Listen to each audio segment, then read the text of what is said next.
We've seen the world close down, and our game, the football, which brings joy and excitement to billions across the globe. Health, well-being, and safety of our all stakeholders was and remains our priority.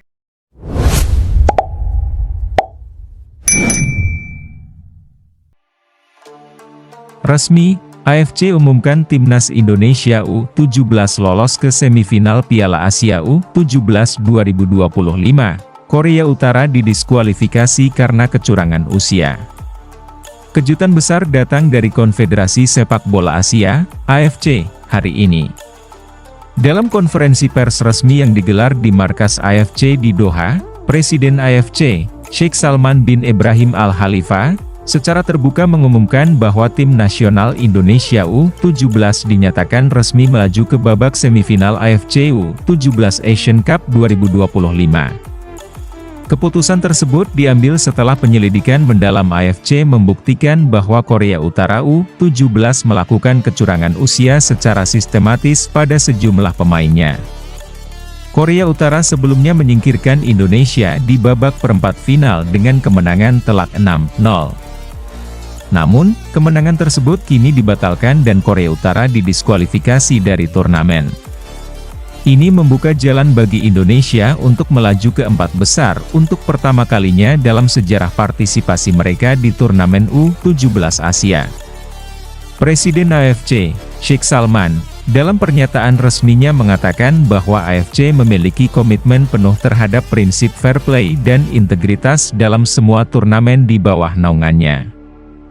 Setelah penyelidikan internal yang dibantu oleh Komite Disiplin dan Etik AFC serta dukungan dari tim verifikasi independen, kami menemukan bukti meyakinkan bahwa Korea Utara telah memainkan beberapa pemain yang tidak memenuhi syarat usia maksimal 17 tahun.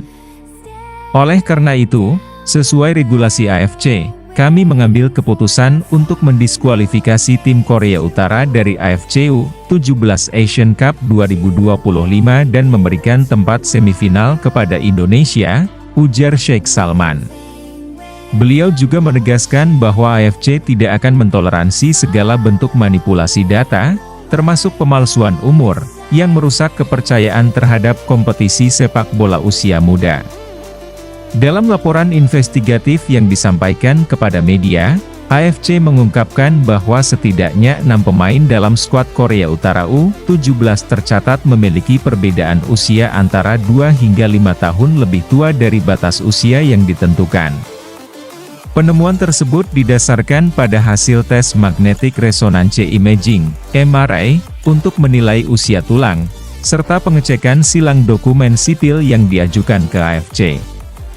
Hasilnya menunjukkan adanya ketidaksesuaian data antara dokumen yang diajukan Federasi Sepak Bola Korea Utara dan catatan yang didapat dari pihak ketiga yang independen. Salah satu pemain, yang tercatat lahir pada tahun 2008 dalam data resmi, diketahui lahir pada 2005 berdasarkan catatan sekolah dan database militer Korea Utara yang bocor ke Badan Investigasi. Manipulasi ini bukan kebetulan administratif, tetapi dilakukan secara sistematis dan disengaja. Ini melanggar semangat kompetisi dan aturan turnamen, ujar Kepala Komite Disiplin AFC, Dr. Faisal Al-Zahrani.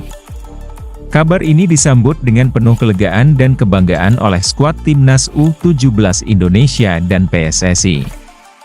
Pelatih Guntur Wibowo, yang sebelumnya menyatakan rasa frustrasinya atas kejanggalan performa fisik pemain-pemain Korea Utara, kini menyampaikan rasa syukurnya atas keputusan tersebut. Kami percaya keadilan akan ditegakkan, dan hari ini AFC membuktikan itu. Anak-anak kami sudah berjuang keras dan kami siap menghadapi tantangan di semifinal, ujar Guntur. Ketua Umum PSSI, Erick Thohir, yang hadir di Doha saat pengumuman tersebut, juga memberikan pernyataan resmi, ini adalah momen bersejarah bagi sepak bola Indonesia.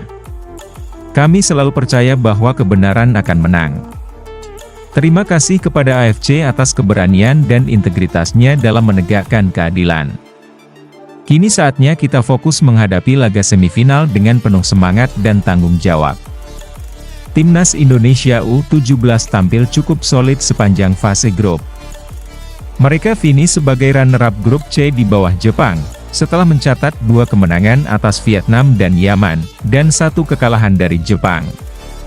Meskipun secara mengejutkan dikalahkan oleh Korea Utara 6-0 di perempat final, performa Indonesia sebelumnya mendapat banyak pujian karena kerja sama tim yang kuat dan permainan yang dinamis. Penyerang muda Indonesia, Damar Pratama, dan gelandang kreatif Zidan Nasution, menjadi sorotan karena kontribusinya di fase grup. Kini, dengan keputusan resmi AFC, Indonesia akan menghadapi lawan yang berat di semifinal. Kemungkinan besar Jepang atau Korea Selatan, tergantung hasil pertandingan malam ini. AFC juga menyatakan bahwa tindakan Federasi Sepak Bola Korea Utara, PRK, tidak hanya berdampak pada turnamen saat ini, tetapi juga dapat memicu sanksi lebih lanjut. Menurut laporan yang sama, AFC akan merujuk kasus ini ke FIFA untuk investigasi lanjutan. Jika FIFA menemukan pelanggaran terhadap regulasi global, Korea Utara bisa dilarang tampil di turnamen kelompok usia internasional selama beberapa tahun ke depan. Selain itu, AFC sedang mempertimbangkan hukuman denda serta larangan tampil untuk staf pelatih dan ofisial yang terbukti terlibat dalam manipulasi data pemain. Kabar ini langsung menjadi trending topik di media sosial di Indonesia. Tagar Indonesia lolos, fair play, dan keadilan ditegakkan membanjiri lini masa Twitter dan Instagram. Banyak netizen menyampaikan kebanggaan atas langkah berani AFC dan menyemangati para pemain muda Indonesia untuk tidak terpengaruh oleh drama ini, melainkan terus fokus memberikan yang terbaik di lapangan.